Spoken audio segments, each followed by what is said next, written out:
So our next segment will be moderated by Denise Johnson, Caterpillar Group President of Resource Industries, the executive sponsor of this event, and the Caterpillar EO Africa sponsor, and my co-operator. Thank God I didn't hit her truck. So the panel is going to highlight the power of communities and how we can support the growth in Africa. So Denise, welcome to the stage. Oh, well, first of all, let's first view a video.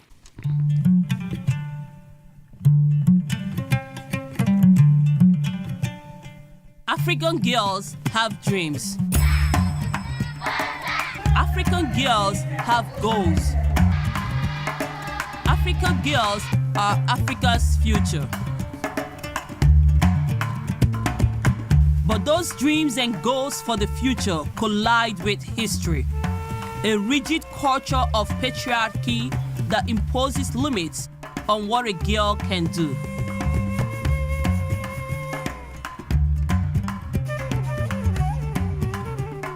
The women of Caterpillar, through the Women's Initiative Network, are pushing back against the male-controlled agenda in Africa.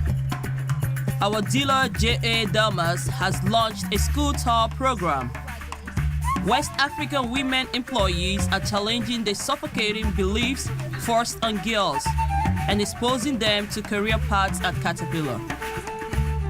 Why shouldn't she be our next expert technician in hydraulic? Why can't she aspire to be our most skilled 777 operator? Limitless possibility is also in the air at the Malaika School in the Democratic Republic of Congo. School founder Noella has built a community where 400 girls ages 5 to 17 and their families have access to water, electricity, and education. Noella believes the best way to break the repressive culture and social norms that discourage women from careers is to get girls to reimagine their destinies at an early age. African girls are the untapped economic force of Africa. The women of Caterpillar and our dealers are committed to giving them the mirrors they need to see the possibilities in themselves and the tools they need to empower not only themselves, but their homes and their communities.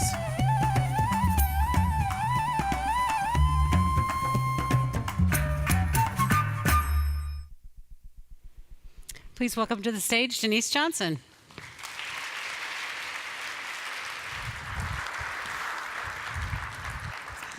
Good morning, everyone, and thank you so much for being here at the 6th Annual Conference.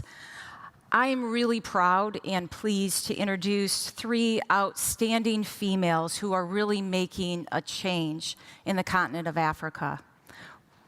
First, I'd like to start by introducing Carmen Kamgaing. She's a district manager for Caterpillar in Western Africa. She joined Caterpillar about 1.5 years ago, and in fact, shortly after she joined, attended her first Women in Leadership Conference last year. She's Caterpillar's first female district manager in Africa and has had experience at companies like Western Union and the United Nations. She's an industrial and mechanical engineer from the University of Toronto. And interestingly, Carmen sews clothes. In fact, this skirt that she's wearing right now is something that she sewed, so looking beautiful, Carmen. The second female that I'd like to introduce is Diane Estelle. She is the Benin Country Director for J.A. Delmas, our dealer in Western Africa. She's the first female and first African female to hold the position of Country Director at Delmas. She joined Delmas 23 years ago and began as a sales assistant in Niger with a degree in business management and has worked her way up to the important role of Country Director. Third and finally, I would like to introduce Noella Musunka. She is the founder and CEO of Malika. You saw a little bit of the video of what Noella has started. Malika is an organization that's focused on education and health programs, and Noella will talk more about what they do with the community.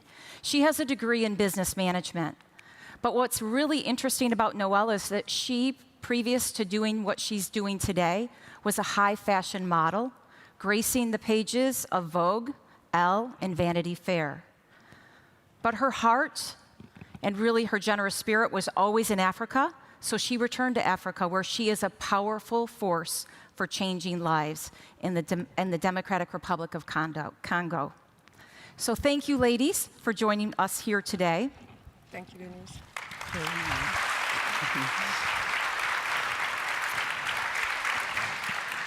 So many of you know about Africa, and I happen to be the executive sponsor for Growth in Africa, Middle East.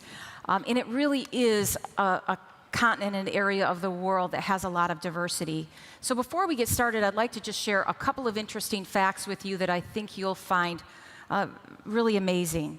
So the continent of Africa has 70 countries, and Africa is forecasted to double its population to 2 billion by 2050.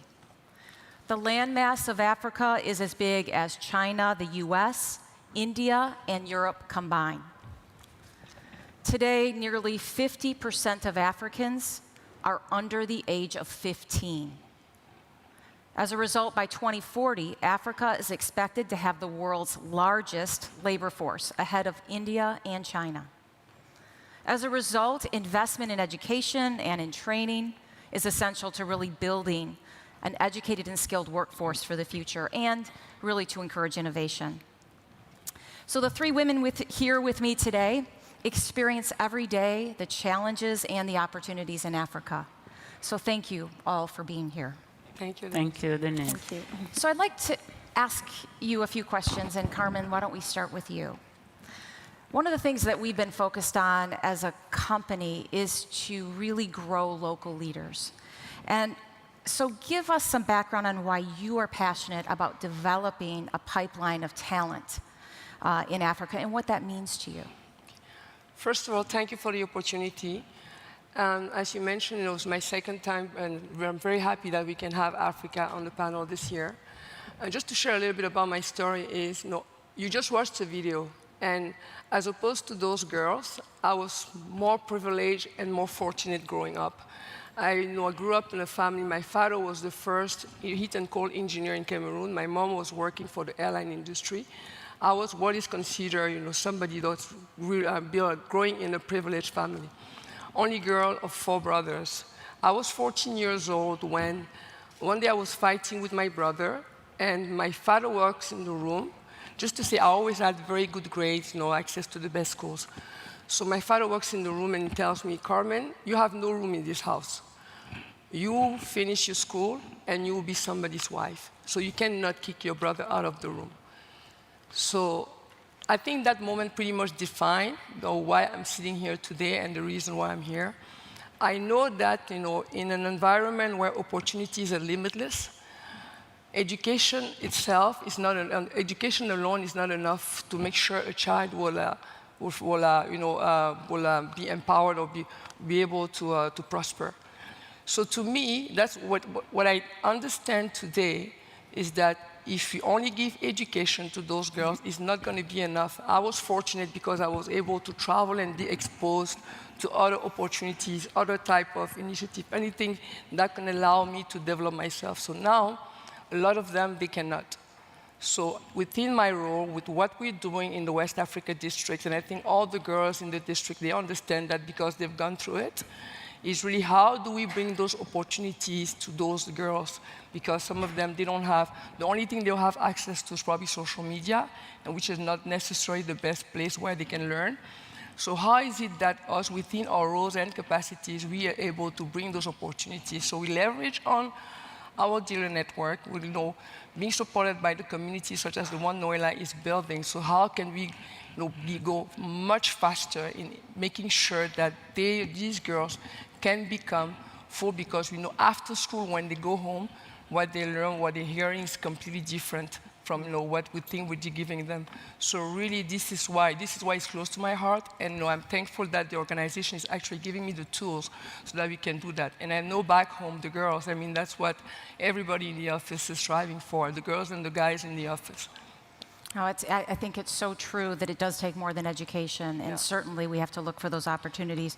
What do you see, Carmen, as some of the biggest business opportunities in West Africa? What I hear a lot, everywhere I go, oh, we're missing technicians, we're missing operators, we're missing all of that. You've just given the numbers.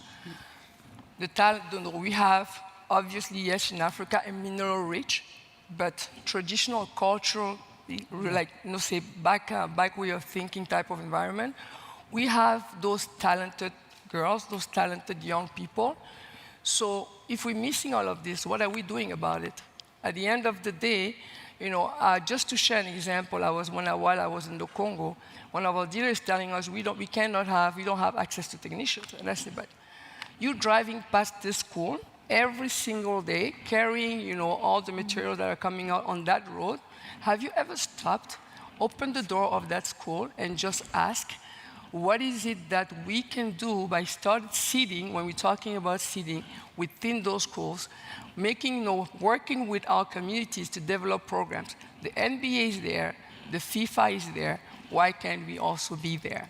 And be able to start from the ground, be able to start instilling everything that we want, what we're looking for. In some of the schools, such as the one at Noella, we have the girls that are now, 15, 17, it means 5 years from now, they'll be able to join the workforce. So how can we now start exposing them to what it is that is our challenge, but at the same time, make them learn something new. They learn music, they learn ping pong, soccer. Why can't they learn anything else that we're doing in our field, hydraulics, etc.? So this is really why, this is, I think, where we have a gap. I understand the gap, but as a business, as an enterprise, we say, okay, how can we now leverage on that talent pool force to groom them to become, the type of professional that will probably serve our industries tomorrow? Yeah, it definitely takes tapping into a broader pipeline and base than what we have today, and it is important that we get directly involved. Just to add one thing, sorry, Denise, I think HR, I know they're very, I drive them nuts because I ask them also, even when we were recruiting for the office in Abidjan, 50% gender balanced office. I say, you find these girls. You say you were able to find me. I'm sure they're out there, so you find them. And they do. We found girls, from the continent that are in Princeton, in MIT, coming back to the continent. So really, I think once we start pushing in the organization within our team, the needles are moving. And so today we're able to say, yes, with your support, the support of executive here, and we're asking for more, how is it that we can stop saying that we don't have them, but how do we go and grow? How do we grow them, and how do we go and catch them and get them? That's the question. Excellent. Yeah. Excellent. I think that leadership makes a big difference. Yes. So Diane, why don't we move to you next? You represent one of our dealers in Africa. Can you give us some background on why diversity is important to Delmas? Thank you, Denise, for the opportunity to speak in behalf of GIA Delmas. GIA Delmas is a French company operating in West Africa through its network of 11 French-speaking countries. Diversity has never been an option for us because of the multicultural nature of our countries. So it has always been a subject for us, a core part of our core values. And the gender equality dimension has gradually become a global part of the network. And in 2016, we have launched the diversity program with KPI for all our countries. And that has increased the ratio of women in the network from 12% to 15.5% this year. Wow. And our goal is to reach 18% in 2020 and 30% in 2030. This is our diversity program. And we have more initiatives. We have more initiatives to drive diversity also. And maybe I can share some with you. Sure. This positive discrimination in hiring is important to be in a positive, constructive, and meaningful frame of mind when we search for and recruit our talents. We have technical internships. 1/3 of our employees are technicians, and we organize visits to schools. We organize school tours where, whenever possible, a former student of the school talk to girls to let them know how many opportunities they can have in our, let's say, in our world. We also have scholarships. We have developed a scholarship program in some of our countries, in Ivory Coast, Senegal, Niger, Burkina Faso, Mali, so that we can give scholarships to the best female students from the bachelor to a master of some schools, girls' schools especially. We also launched campaigns targeting women on LinkedIn. In 2018, we launched the campaign showing women's of our network. I've seen many of those posts. They're very good. Yeah. And then this year's at 8th of March, we have launched the campaign Better Together. Men as allies, because men are our best ambassadors. Those are most of the programs that we have. And thinking also about inclusion in 2015, and thinking about how African men and women can play a key role in their communities, we have launched what we call the Graduate Program. This program aims to recruit, train, and integrate young graduates and people also from the networks that have a very high potential in order to occupy positions with key responsibilities. And this year, we are trying to professionalize this with the creation of our GIAD Academy. Excellent. Those are great examples, and I think it really does show the importance of the extended CAT family with the power of getting into the community and being able to pull additional talent into the organization and really help the communities as well.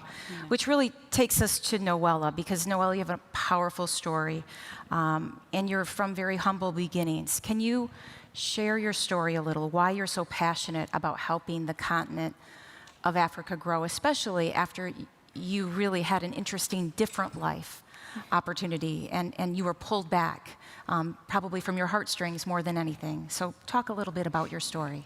Thank you so much, Denise, for having me, and it's an honor to be here. So I was born in the Congo, and my father died when I was 5 years old, and my mother didn't have any resources to keep me, so she decided to give me away. So I grew up from a family, I was the only child. I grew up from families in Europe, and I decided to see my mom after 13 years.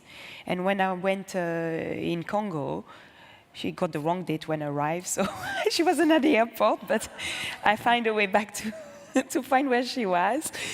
she was living in such much poverty, and I promised myself I will help her, and I want to do something back for my community and for my continent. When you see the statistic that over 50 million of girls are out of school in sub-Saharan, that 7 million children in the Congo are not attending school, that only 15% of girls go to secondary school, this is kind of alarming statistic where Malaika, my foundation that I created over 12 years ago, we really want to work toward this statistic and bring a real change. But a change in villages, I do believe is important to invest in villages. We're working in a Kalebuka, a southern east village in the Congo, where it's no water, where there's no electricity, but where you are 30 minutes of one of the main town mining in the world, where you see hundreds of people coming to mine, where you see in the story of Congo, over 20 years, 6 million people died, one of the richest countries in minerals that provide to electric cars, to phone, the coltan, the cobalt, the diamond. But when you go to this village, people living under $1 a day, is how to elevate this population, is to give them the tool about education and about health programs and about believing in themselves, that they will be the change of the country. Instead of seeing the minerals living brute of the country, they will maybe transform these minerals, and they will be by the individuality the power of the country.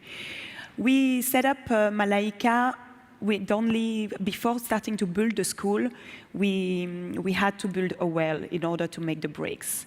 And when we build the well, we see hundreds of people coming to get the water. And I was like, where are they gonna go when we will close the school?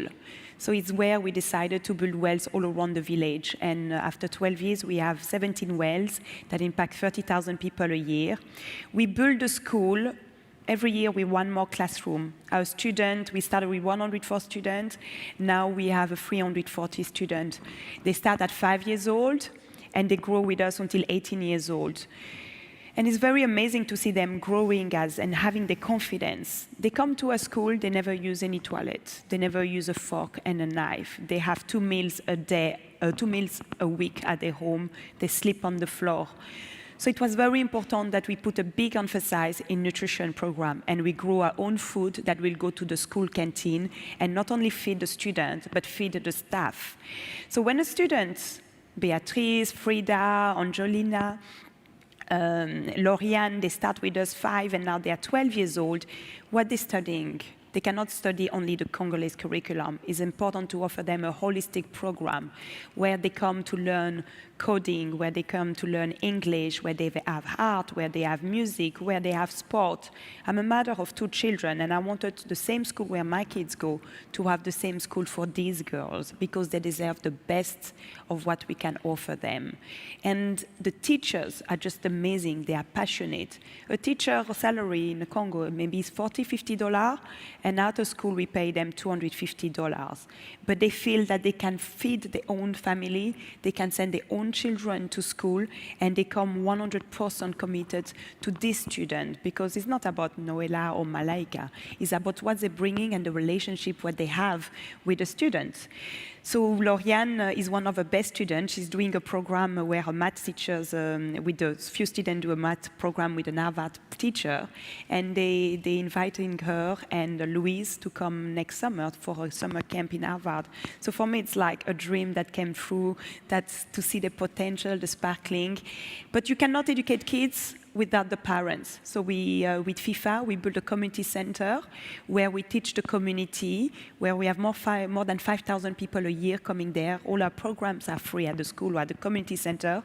And the parents, the youth, they come to learn small skills where they can make tables, where they can make chairs, where the mothers, they learn to make bags. We need your expertise.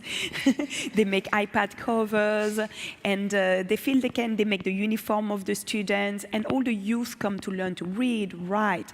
We have mothers that they never hold a pen, they never read, they never use a computer. And it's just to see them engaging, questioning their future. They can go to the market being not ashamed to read what's going on the market board. And it's this ecosystem that we've been created with the school, the community center, the wells, the agriculture, that we would love to see other foundations, and a lot of other foundations and corporates are contacting us to duplicate this model and to really transforming other villages all over Africa and in the world. And myself, I don't take salary of my foundation. We are most of us volunteer. We pay the local staff, and all 85% of what we're raising go to the programs. That's an amazing story, and it does show you, it truly shows you the power that one person can make in the world. And with an amazing team. It's with an amazing team, but your vision, and so I commend you. Thank you. What I'd like to do now is open it up to the audience. What would you like to ask these three fabulous women? Don't be shy.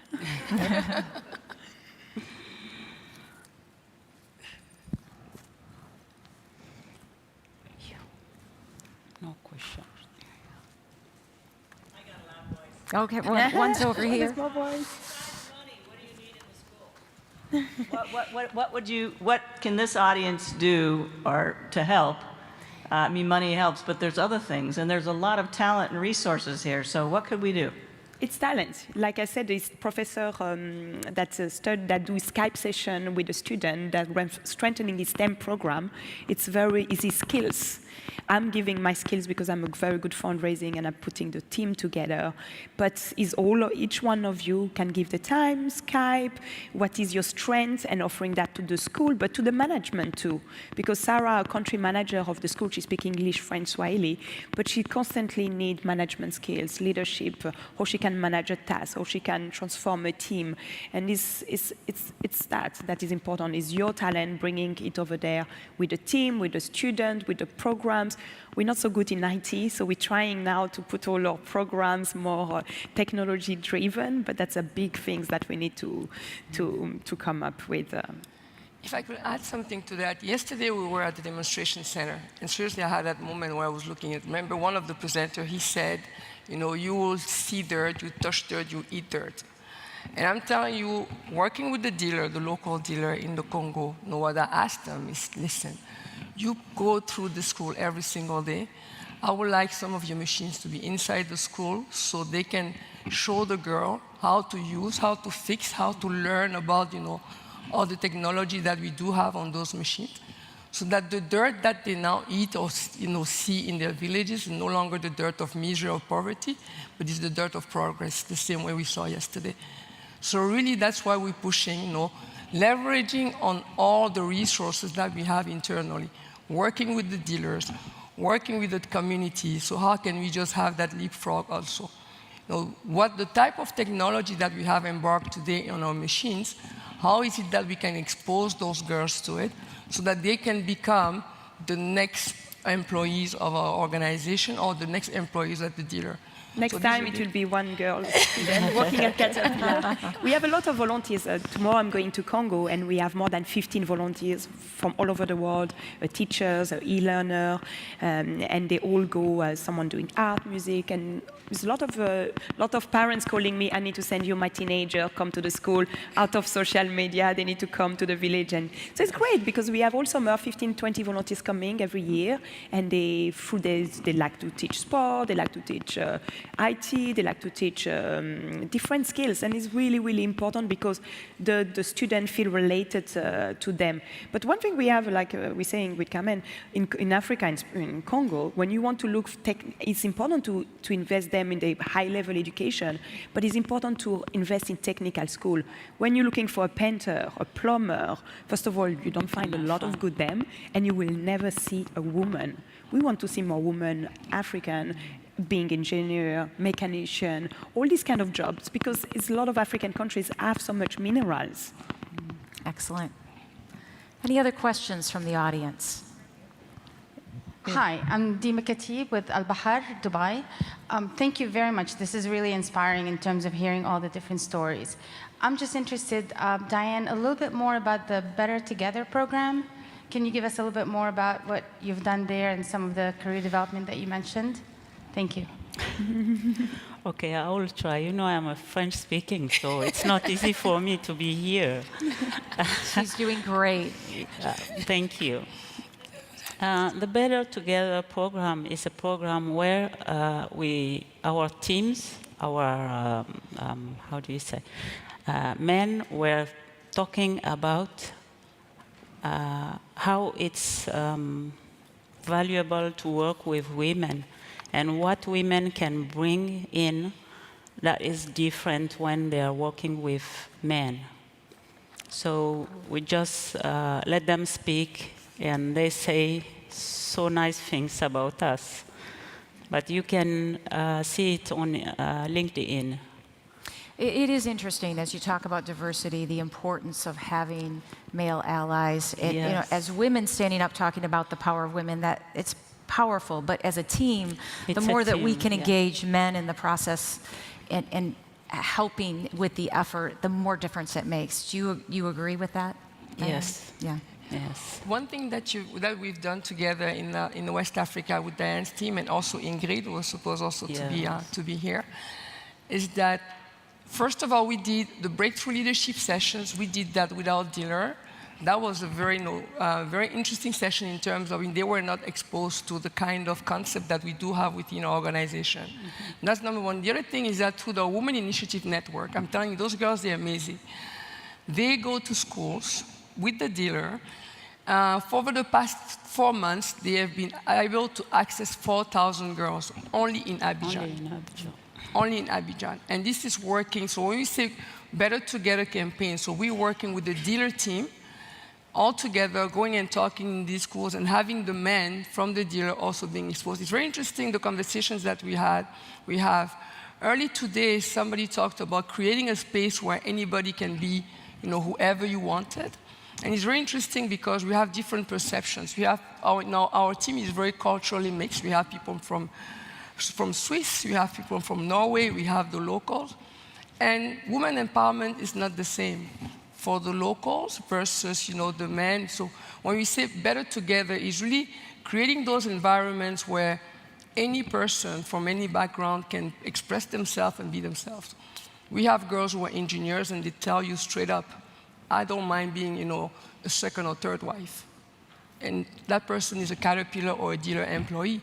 And who are we to judge, right? So what we're doing is really creating a space where they can be whatever it is that they want to be, bring their brain, bring their assets to the table, and also help them understand the environment, but also help promote the other ones and give them the same opportunities that they had.